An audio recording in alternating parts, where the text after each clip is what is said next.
नमस्कार दर्शकों, आपके साथ मैं हूं विवेक शर्मा और आप देख रहे हैं उत्तर बंगाल एवं सिक्किम का 24/7 television news channel SK live. Siliguri में कोविड-19 संक्रमण और बढ़ने के आसार, आम जनता उड़ा रही है सामाजिक दूरी की धज्जियां। कोरोना वायरस का संक्रमण पूरे पश्चिम बंगाल राज्य को अपने चपेट में ले चुकी है। रिकॉर्ड स्तर पर संक्रमण के आंकड़े एवं मौतों के आंकड़े सामने आ रहे हैं। ऐसे में बंगाल सरकार के द्वारा हफ्ते में 2 दिवसीय लॉकडाउन की घोषणा कर रखी है। उत्तर बंगाल की बात करें तो संक्रमण दिन प्रतिदिन बढ़ता जा रहा है। सिलीगुड़ी का भी यही हाल है। रिकॉर्ड स्तर पर संक्रमण के आंकड़े सामने आ रहे हैं। प्रशासन के द्वारा लॉकडाउन घोषित कर दी गई है एवं पूरा सिलीगुड़ी अभी लॉकडाउन की स्थिति में है। लेकिन लगता है कि आम लोग अभी भी कोरोना वायरस को लेकर सतर्क नहीं है। सिलीगुड़ी के कई इलाकों में लोगों की भीड़ देखी जा रही है, जहां पर सामाजिक दूरी की धज्जियां लोग उड़ा रहे हैं। पुलिस प्रशासन, स्वास्थ्य विभाग एवं जिला प्रशासन कोरोना वायरस के रोकथाम के लिए हर संभव कार्य कर रहे हैं, लेकिन आम जनता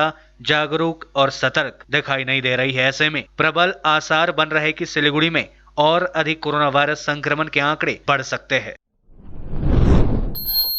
राज्य में बढ़ते कोविड-19 संक्रमण के मद्देनजर सिक्किम में बढ़ाई गई लॉकडाउन की समय अवधि राज्य सरकार ने कोरोना वायरस संक्रमण के कारण सिक्किम के हालात को देखते हुए 1 सप्ताह भर के बंद को बढ़ाकर और 5 दिन कर दिया है। अब 1 अगस्त की सुबह 6 बजे तक सिक्किम राज्य पूरी तरीके से लॉकडाउन रहेगी। राज्य गृह विभाग ने आज एक अधिसूचना जारी कर इसकी जानकारी दी। गौरतलब है कि लॉकडाउन की समय सीमा कल यानी 27 जुलाई की सुबह 6 बजे तक की थी, लेकिन राज्य में बढ़ते कोरोना संक्रमण की वजह से फिर से सरकार के द्वारा लॉकडाउन की समय सीमा को बढ़ा दी गई है। रुपए डबल करने का प्रलोभन देकर लोगों को धोखा देने वाला गिरोह का हुआ भांडाफोड़। रायगंज थाने की पुलिस ने 4 लोगों को किया गिरफ्तार। रायगंज में एक गिरोह सक्रिय था जो लोगों को प्रलोभन देता था कि अगर कोई रुपए जमा करता है तो काफी समय के भीतर रुपए डबल मिलेंगे। यदि कोई 10,000 रुपए जमा करता है तो उसको 20,000 रुपए दिए जाएंगे। इसके लिए बाकायदा एक कार्यालय खोला गया था जिसमें काफी मात्रा में 500 रुपए का जेरोक्स रखा जाता था। कई लोग इसके झांसे में आ चुके थे, लेकिन इसको लेकर शिकायतें भी बढ़ने लगी थी। रायगंज थाने में भी इसको लेकर शिकायत दर्ज की गई थी और इसी के आधार पर रायगंज थाने के आईसी सूरज थापा ने अपने दल बल के साथ रायगंज के विभिन्न इलाकों में अभियान चलाया। सुभाषपल्ली, पश्चिम बेरसक और श्यामपल्ली आदि इलाकों में अभियान चलाकर 4 लोगों को गिरफ्तार किया गया। इनके पास से 4 मोटरसाइकिल, 5 मोबाइल फोन, जेरोक्स कागज का बंडल, 500 रुपए का जेरोक्स नोट आदि बरामद किया गया है। पुलिस ने इस मामले में प्रदीप शाह, पंकज प्रमाणिक, रथिन अधिकारी और उत्तम सरकार को गिरफ्तार किया है। सभी को आज रायगंज जिला अदालत में पेश किया गया। इनसे पूछताछ करने के लिए पुलिस रिमांड पर लेने की कोशिश कर रही है। ব্যাপারটা হচ্ছে কি কালকে আমরা এক লোক এসে আমাদেরকে কমপ্লেন করলো কি স্যার কিছু লোক আছে ওরা ওদেরকে मतलब फर्जी स्कीमें देखे अथवा কিছু কম টাকা নিয়ে और বেশি টাকা দিয়ে দেবো এরকম অনেক লোভ দেখিয়ে মিথ্যা কথাবার্তা করতো और ওদের কাছে টাকা নিয়ে ওদেরকে मतलब জেরক্স নোট, फर्जी জেরক্স নোট করে দিয়ে দিত। এর উপরে আমরা খবর পেলে সঙ্গে সঙ্গে আমরা রায়গঞ্জ আন্ডারে জেলখানা আছে ওখানে রেড করেছি। ওখানে আমরা 4 জনকে অ্যারেস্ট করতে পেরেছি, যার নাম আছে প্রদীপ সাহা, বাড়ি আছে শ্যামলপল্লী বান্দর, पंकज प्रमाणिक पश्चिम वीरनगर, रतिन अधिकारी पश्चिम वीरनगर और उत्तम सरकार नेताजी सुभाष कॉलोनी। এনাদের পজিশন থেকে আমরা 4 motorcycle, 5 mobile, 80,000 cash original note और एक प्लास्टिक बाउल, 2 लिक्विड केमिकल बोतल যার থেকে জেরক্স করা হয় চাহি যদি বলা যায়, और 8 बंडल আছে আপনার 500 টাকা জেরক্স কাগজ और তারপরে 5 bundle note size white paper যার अभी ऊपरे কোনো জেরক্স ছিল না, और एक वाइट कलर बैग और एक ছোট্ট লক্ষ্মী मतलब চাঁদির আইডল আমরা সিজ করতে পেরেছি। पश्चिम बंगाल के पहाड़ी क्षेत्र, चारों नगर पालिकाओं एवं जीटीए का पूरा क्षेत्र आज से एक हफ्ते के लिए हुआ लॉकडाउन। कोरोना वायरस के बढ़ते संक्रमण को रोकने के मकसद से पूरे बंगाल में लगाए गए संपूर्ण लॉकडाउन के चलते जनजीवन की रफ्तार थम सी गई है। पश्चिम बंगाल के कालिम्पोंग नगर पालिका एवं पूरे पहाड़ी क्षेत्र आज सुबह 9 बजे से एक हफ्ते के लिए लॉकडाउन शुरू हुआ है। इस बीच आज बाजार हाट सब बंद रहे, सड़कें सुनसान रही। आवश्यक परिसेवाओं को छोड़कर यातायात पूरी तरह से ठप रहा। पुलिस प्रशासन विभिन्न जगहों पर तैनात है और लोगों पर लॉकडाउन का कड़ाई से पालन करवाने हेतु जुटी हुई है। लॉकडाउन के नियमों का उल्लंघन करने वालों पर कड़ी से कड़ी कार्रवाई की जा रही है, उन्हें हिरासत में भी लिया जा रहा है। इस बीच आज कालिम्पोंग नगर पालिका क्षेत्र की टेस्टा में 2 कोरोना वायरस संक्रमित मरीजों की पुष्टि हुई है। दूसरी ओर कालिम्पोंग नगर पालिका के द्वारा टेस्टा हाट बाजार एवं कोरोना संक्रमित मरीजों के इलाकों को भी सैनिटाइज करने का काम किया गया। अलीपुरद्वार में कोरोना के 13 नए मामले सामने। पूरे राज्य के साथ साथ अलीपुरद्वार जिले में भी कोरोना वायरस के मामले तेजी से बढ़ती जा रही है। अलीपुरद्वार जिला प्रशासन सूत्रों के अनुसार जिले के कालचिनी ब्लॉक में कोरोना के 13 नए मामले सामने आए हैं। स्वास्थ्य विभाग के अधिकारियों ने बताया कि कोरोना संक्रमित मरीजों को तोपसिका कोविड अस्पताल में भर्ती करा दिया गया है। दूसरी ओर इतनी बड़ी संख्या में एक साथ कोरोना के मरीज पाए जाने के बाद स्वास्थ्य विभाग के साथ साथ आम लोग भी काफी चिंतित है।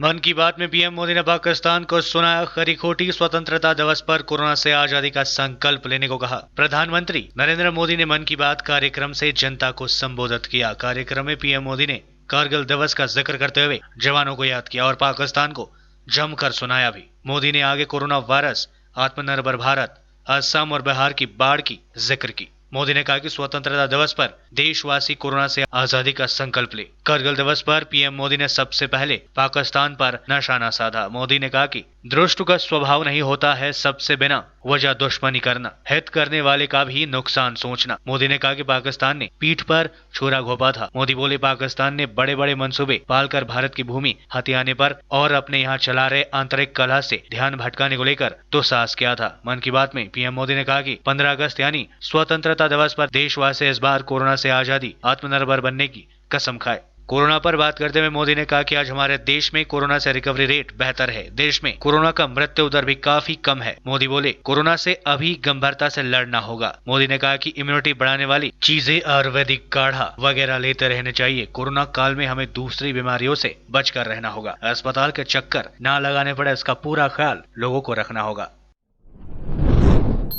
कोरोना वायरस के सामुदायिक प्रसार को रोकने के लिए सिलीगुड़ी संलग्न राजगंज ब्लॉक के 4 ग्राम पंचायत इलाकों में 5 दिनों के लिए संपूर्ण लॉकडाउन की घोषणा कर दी गई है, जिसमें फुलबाड़ी 1, फुलबाड़ी 2, डाबग्राम 1, डाबग्राम 2 ग्राम पंचायत इलाके पड़ते हैं। आज 26 जुलाई रविवार शाम 6 बजे से आगामी बृहस्पतिवार 30 जुलाई रात 10 बजे तक यह लॉकडाउन जारी रहेगा। वहीं दूसरी तरफ से राज्य सरकार की तरफ से बुधवार को सुबह 6 बजे से शाम के 10 बजे तक लॉकडाउन की घोषणा हो चुकी है। बाकी 4 दिनों की घोषणा जलपाईगुड़ी जिला शासक अभिषेक तिवारी के द्वारा की गई है। इस बीच पुलिस की कड़ी निगरानी में लॉकडाउन को सफल कराया जाएगा। लेते थोड़ा सा ब्रेक, फिर मिलेंगे ब्रेक के बाद। अपने सपनों को संजोने के लिए ओम डेवलपर्स लेके आया है Shri Shyam farm house villa, जिसकी पहले फेज के सभी प्लॉट्स बिक चुकी हैं और दूसरे फेज की बुकिंग और रजिस्ट्रेशन है चालू।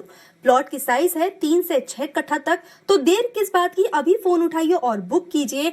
Shri Shyam farm house villa, Phulbari. Contact number 9609784045 या 9733036000।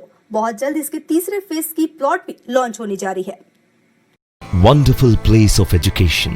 ICFI University, Sikkim. Committed and dedicated faculty, career-oriented programs, comprehensive mode of learning, vibrant campus life, extracurricular and co-curricular activities, cultural programs will give you wings to your creative thoughts. Enter with aspiration, get educated with inspiration, acquire a wonderful career with perfection. ICFI University, Sikkim. कक्षा 10वीं और 12वीं के बच्चों के लिए है सुनहरा मौका। 10वीं के बच्चों के लिए है पैरामेडिकल कोर्स और 12वीं के लिए है मेडिकल कोर्स। किफायती फीस व बैंक की सुविधा के साथ विभिन्न डिग्री, डिप्लोमा है उपलब्ध। सभी स्ट्रीम के बच्चों के लिए खुली है state nursing council and Rajiv Gandhi university and health science and paramedical board, government of Karnataka से मान्यता प्राप्त Atan paramedical and nursing college. Contact number 8016235569, Champasari, Siliguri. आज जहाँ कोरोना से सभी है परेशान, हम लाए हैं कमाने का तरीका आसान। 21वीं सदी में महिलाएं आत्मनिर्भर होकर स्वाभिमान के साथ जीना चाहती है। अगर आप एक गृहिणी हैं और घर से ही मुनाफे वाला व्यवसाय करने का सोच रहे हैं तो आपके लिए सुनहरा मौका लाए हैं टपरवेयर के सिलीगुड़ी स्थित पूरे नॉर्थ बंगाल के डिस्ट्रीब्यूटर नारायणी पार्टी सेल्स। तो सोचिए नहीं, स्क्रीन में दिए गए नंबर में संपर्क कीजिए और विस्तृत जानकारी लीजिए। घर बैठे पैसे कमाए, आज ही फ्री मेंबरशिप लीजिए, अपने सपनों को पूरा कीजिए। मुश्किल की इस घड़ी में आपका साथ ही सिर्फ टपरवेयर के लिए एसके लाइव ही बेस्ट ऑप्शन है। एसके लाइव का इस क्षेत्र में 24 घंटा टेलीविजन, एंड्रॉइड ऐप और वेबसाइट पर प्रसारण होता है। सोशल मीडिया पर भी हम उपलब्ध हैं। हमारी व्यूवरशिप 9 लाख से अधिक है। सिक्किम,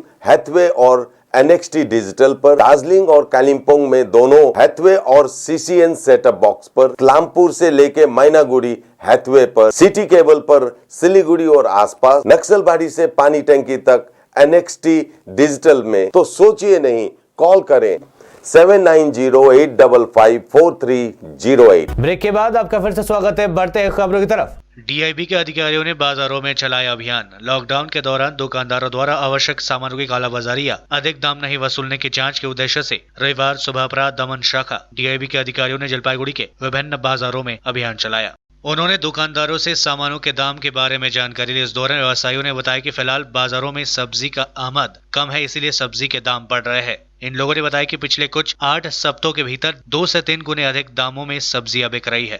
इधर सब्जियों के दामों में अचानक बढ़ोतरी से आम जनता काफी चिंतित है। बाजार करने आए लोगों ने बताया कि पिछले कुछ दिनों से सब्जियों के दामों में 3 गुना वृद्धि हुई है। लॉकडाउन के बीच इस तरह सब्जियों के दाम बढ़ने से लोग काफी दिक्कतों का सामना करना पड़ रहा है। दूसरी ओर दुकानदारों ने बताया कि भारी बारिश के कारण खेतों में पानी जम गया है, जिससे अधिक मात्रा में सब्जियां नष्ट हो गई है। ऊपर से लॉकडाउन है, इन सब कारणों से बाजार में कम मात्रा में सब्जियां पहुंच रही है, इसलिए सब्जियों के दाम बढ़ रहे हैं। वहीं विभाग के अधिकारियों ने बताया कि लोग नियमित रूप से बाजारों में अभियान चलाकर सब्जियां समेत अन्य आवश्यक सामानों के दामों की जांच करते हैं। उन्होंने कहा कि अभियान लगातार जारी रहेगा। বাজারে আসছিলাম এই আপনার সবজি বাজারটা দেখতে, প্রাইসটা বলে একটু বেশি বেশি শুনছিলাম, যাকে দেখলাম একটু বেশি নাই, আলুর দামটা 2-2 টাকা বাড়ছে।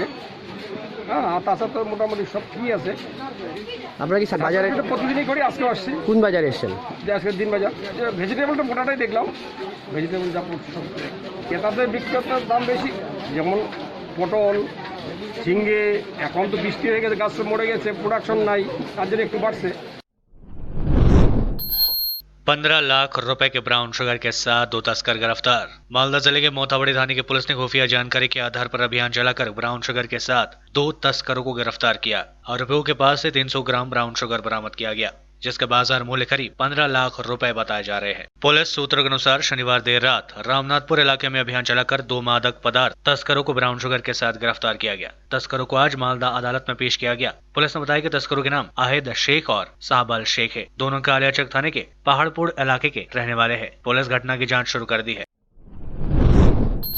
कारगिल दिवस पर शहीद जवानों को दी गई श्रद्धांजलि। ओल्ड मालदा के चौरंगी मोड़ इलाके में रविवार को एक स्वयंसेवी संस्था की ओर से 21वां कारगिल विजय दिवस का पालन किया गया। इस अवसर पर आज संस्था की ओर से गरीब व असहाय लोगों में विभिन्न प्रकार के खाद्य सामग्री वितरित की। कार्यक्रम की शुरुआत में राष्ट्रीय ध्वज फहराया गया। साथ ही युद्ध के मैदान में दुश्मनों को ढोल चटाने वाले शहीद जवानों को श्रद्धांजलि दी गई। नूतन प्रजम नामक संस्था के अध्यक्ष स्वतिक दास ने बताया कि दुश्मनों से लोहा लेते वक्त 1999 में भारतीय सेना के वीर जवानों ने वीरता का परिचय देते हुए देश के हित में अपने प्राणों की बलि दी। आज भी हमारे लिए वे प्रेरणा स्रोत है। उन्होंने कहा कि भारतीय सेना ने पाकिस्तानी सेना को पराजित कर इतिहास रचा था। वीर जवानों की शहादत की याद में आज हर साल कारगिल दिवस के रूप में मनाया जाता है। আপনারা জানেন 1999 সালের আজকের দিনে দীর্ঘ কয়েক মাসের লড়াই সংগ্রামের মাধ্যমে আমাদের ভারত মাতার বীর সেনানীরা বহিরাগত আক্রমণ অনুপ্রবেশকে রুখে দিয়ে ভারতের ভূখণ্ডকে অক্ষুণ্ণ রেখেছিল। ভারত মায়ের 527 জন বীর সৈনিক নিজেদের প্রাণের বিনিময়ে এই অনুপ্রবেশকে রুখেছিল।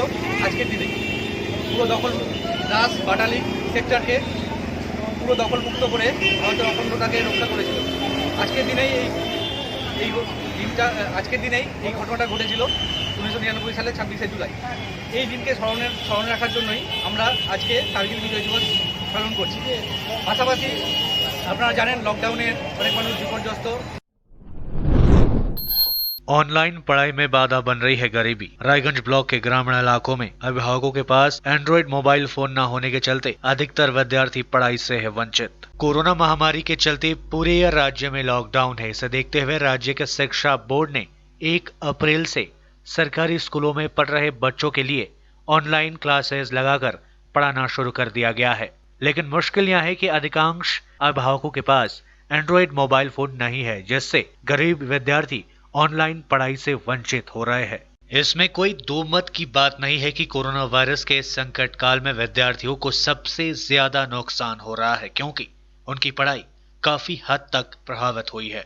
शहरी इलाकों में बच्चे कुछ हद तक ऑनलाइन माध्यम से शिक्षा प्राप्त कर रहे हैं, लेकिन ग्रामीण इलाकों में गरीब बच्चों की शिक्षा पूरी तरह से ठप पड़ चुकी है। ग्रामीण इलाकों में अधिकतर लोग निरक्षर है और दूसरी बात यह है कि वे दैनिक मजदूर है या खेतों में काम करते हैं। ऐसे में उनके लिए 2 वक्त की रोटी का जुगाड़ करना ही बड़ी बात होती है। ऐसे में वे अपने बच्चों के लिए 8 से 10 हजार रुपए का एंड्रॉइड मोबाइल फोन कहां से ला कर देंगे। बच्चों के पास एंड्रॉइड मोबाइल नहीं होने से उनको ऑनलाइन शिक्षा नहीं मिल पा रही है। उत्तर दिनाजपुर जिले के रायगंज ब्लॉक के विभिन्न ग्रामीण अंचलों में अवस्था ऐसे ही है।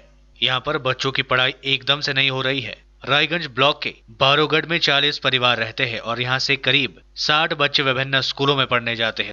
सरकार के द्वारा ऑनलाइन के माध्यम से विद्यार्थियों को शिक्षा तो दी जा रही है, लेकिन इन बच्चों के पास एंड्रॉइड मोबाइल नहीं होने से शिक्षा प्राप्त नहीं कर पा रहे हैं। इन बच्चों से बात करने पर उन्होंने बताया कि माँ बाप के पास मोबाइल नहीं है और जिसके पास मोबाइल है भी तो ग्रामीण अंचलों में नेटवर्क नहीं रहता है। पढ़ाई को लेकर काफी समस्याओं का सामना करना पड़ रहा है। हम लोग की पढ़ाई पूरी तरीके से ठप पड़ चुकी है और भविष्य अंधकारमय दिख रहा है। कोरोना संकट के कारण स्कूल बंद है। जब तक स्कूल नहीं खुलते हैं तो हमारी पढ़ाई शुरू नहीं हो पाएगी। इधर अभिभावकों का कहना है कि वे खुद ही ज्यादा पढ़ा लिखा नहीं है, इसलिए उनको यहाँ पता नहीं है कि अपने बच्चों को कैसे शिक्षा दिलाए। তোমার নাম? সুরেশ বেসরা। প্রকাশ? না, কেন? যে মোবাইল না জন্য। কেন তোমাদের? ইয়ে বাবা আমার পয়সা নাই এর জন্য ফোন নাই আর কিনে নাই। কি কাজ করে? কাজ করে জমিতে কাজ করে। না? হ্যাঁ, আমাদের এত বড় মোবাইল কেনার পয়সা নাই, তাই আমরা অনলাইনে কাজ করতে পারছি না। এর জন্য আমরা ক্লাস থেকে অনেক অনলাইনে ক্লাস থেকে বলছি তো। দাদা আপনার নাম? শিবলাল হেমব্রম। করে? ভাই বোন ভাস্তা আছে। ওরা না না, এখন অনলাইন ক্লাস করে। কেন? ওরা তো গরিব মানুষ, আমরা তো সবাই গরিব মানুষ, দিন আনা দিন খাওয়া, খেটে খাওয়া মানুষ, মজুরি কাজ করে কোনো মতো দিন চলে। আর বড় মোবাইলে তো অনলাইন ক্লাস হয়, আমরা তো ওই সব জমাতে পারছি না, জোটাতে পারছি না যে মোবাইল নেব, টাকা পয়সা নেই। এই কারণে তারা পড়াশোনা থেকে বঞ্চিত হচ্ছে সম্পূর্ণরূপে। স্কুল থেকে কোনো অনলাইন প্রত্যেকটা ক্যান্ডিডেট মানে ছেলেদের বাবা মাদের মোবাইল নিতে হবে, আর সেইটুকু টাকা তো আর ওদের কাছে নেই। এই সমস্যার মধ্যে পড়ছেন? হ্যাঁ হ্যাঁ, খুব প্রচণ্ড সমস্যা। এরকম যদি চলে তাহলে তো পড়াশোনা জীবনটাই শেষ হয়ে যাবে ছেলে মেয়েদের। মানে ওরা তো চাকরিজীবী লোক, বড় ঘরের, ওরা তো সেন্ট জেভিয়ার্স কিংবা বড় বড় স্কুলে পড়াশোনা করে, ওদের কামায় 40,000 50,000 টাকা মাইনে। আমরা তো দিনে 100 টাকা, খুব যদি হাইলি হয় 200 টাকা, তার মধ্যে সাংসারিক খরচা আছে 100-150 টাকা, দিনে 10-20 টাকা বাঁচে, সেটা দিয়ে কি মোবাইল কেনা যায়? এই জন্য আমরা এই অনলাইন ক্লাস থেকে বঞ্চিত আছি। আর হ্যাঁ, সরকার একটু এগুলো ইনকোয়ারি করুক। শুধু নিউজে দেখছি যে অনলাইন ক্লাস চলছে, কিন্তু বাস্তবে কিছুই নেই। সব প্রাইভেট স্কুলগুলো আছে, যেমন সেন্ট জেভিয়ার্স, সিবিএসসি, অনেকগুলো বড় বড় স্কুল আছে, যেখানে আমাদের পরিবারের মতো ছেলেপেলেগুলো ওই জায়গায় পড়াশোনা করে না। এই হাই স্কুলগুলোর যে ছেলেপেলে আছে, ওরা তো সব বাড়িতেই আছে, আর কোনো অনলাইন ক্লাসের সুবিধা নেই। আর থাকলেও বা আমরা কি করে করব, তার কোনো ব্যবস্থা নেই। कारगिल विजय दिवस के अवसर पर देश कर रहा है शहीदों को याद। रक्षा मंत्री राजनाथ सिंह ने कहा, कभी दुश्मन ने हमला किया तो देंगे कारगिल जैसा मुंह तोड़ जवाब। कारगिल विजय दिवस के मौके पर आज देश भारत मां के उन वीर सपूतों को याद कर रहा है जिन्होंने भारत की रक्षा के लिए अपने प्राण की आहुति दी। वहीं इस मौके पर प्रधानमंत्री नरेंद्र मोदी, रक्षा मंत्री राजनाथ सिंह, गृह मंत्री अमित शाह और कांग्रेस नेता राहुल गांधी ने ट्वीट कर शहीदों को उनके साहस के प्रति नमन किया। प्रधानमंत्री ने शहीदों को श्रद्धांजलि अर्पित करते हुए ट्वीट कर कहा, कारगिल विजय दिवस के मौके पर हम अपने सशस्त्र बलों के साहस और दृढ़ संकल्प को याद कर रहे हैं, जिन्होंने 1999 में हमारे देश की रक्षा की। उनकी वीरता पीढ़ियों को प्रेरित करती है। इस मौके पर रक्षा मंत्री राजनाथ सिंह ने वीर जवानों को नमन करते हुए कहा कि कारगिल विजय दिवस केवल एक दिन नहीं है, बल्कि भारतीय सशस्त्र बलों के शौर्य और पराक्रम का विजय उत्सव है। उन्होंने कहा कि राष्ट्रीय सुरक्षा के दायरे में उठाए जाने वाले हर कदम आत्मरक्षा के लिए होता है, न कि आक्रमण के लिए। अगर दुश्मन देश ने हमारे ऊपर आक्रमण किया तो हम उसे कारगिल की तरह मुंह तोड़ जवाब देंगे। दंपत्ति की रहस्यमय मौत से सनसनी, पत्नी ने शरीर में लगाई आग, फंदे से लटकता मिला पति का शव। बेटी के जन्मदिन के आयोजन को लेकर दोनों में हुआ था विवाद। अलीपुरद्वार जिले के शामुक्तला में दंपत्ति की रहस्यमय मौत को लेकर पूरे इलाके में सनसनी फैली हुई है। पुलिस ने बताया कि मृत दंपत्ति की शिनाख्त राजेश दे और उसकी पत्नी विजया दे के रूप में की गई है। इस दंपत्ति का एकमात्र बेटा चौथी कक्षा में पढ़ता है। रविवार को उसका जन्मदिन था। बताया जाता है कि जन्मदिन के पालन को लेकर पति पत्नी के बीच विवाद शुरू हो गया। इसी बात को लेकर कल रात करीब 2 बजे विजया उर्फ सुमना अपने कमरे में शरीर पर केरोसिन तेल उड़ालकर आग लगा ली। जन्मदिन के अवसर पर अपनी पत्नी को आग में जलता देख उसका पति राजेश काफी व्यथित हुआ और घर के पास एक पेड़ से फांसी लगा ली। राजेश बारोबशा इलाके में एक दवा दुकान में काम करता था। वहीं दंपत्ति की मौत की खबर मिलते ही भातीबाड़ी आउटपोस्ट के पुलिस अधिकारी पार्थ बर्मन, शामुक्तला वराज मुखर्जी एवं महकुमा पुलिस अधिकारी कुतुबुद्दीन खान मौके पर पहुंचकर घटना का जायजा लिया। पुलिस अधिकारियों ने कहा कि घटना की जांच की जा रही है। शामुक्तला थाने के प्रभारी अधिकारी वराज मुखर्जी ने बताया कि मृतक के परिवार वालों से बातचीत हुई है। उन्होंने कहा कि शव को पोस्टमार्टम के लिए भेज दिया गया है। पुलिस घटना की जांच शुरू कर दी है। बाढ़ से बिहार का हाल है बेहाल। गंगा व कोसी के बाद अब उग्र हुई गंडक नदी, 7 जगहों पर बांध टूटने से नए इलाकों में घुसने लगा पानी। राज्य के कई जिले में बाढ़ की स्थिति गंभीर है। गोपालगंज में गंडक की तबाही रविवार को भी जारी है। सरन तटबांध के बाद बैकुंठपुर में 7 जगहों पर जमींदारी बांध टूटने से नए इलाकों में पानी तेजी से प्रवेश कर रहा है। वहीं पानी के दबाव के कारण मुजफ्फरपुर नरकटियागंज रेलखंड पर ट्रेनों का परिचालन ठप हो गया है। सुगौली मेझोलिया स्टेशन के बीच पुल संख्या 248 पर पानी का दबाव बढ़ने के बाद शुक्रवार देर रात से रेलवे प्रशासन ने गाड़ियों का परिचालन रोक लगा दी है। आज के लिए बस इतना ही और मुझे दीजिए इजाजत और देखते रहिए SK लाइव, आपका समय आपकी खबर। धन्यवाद।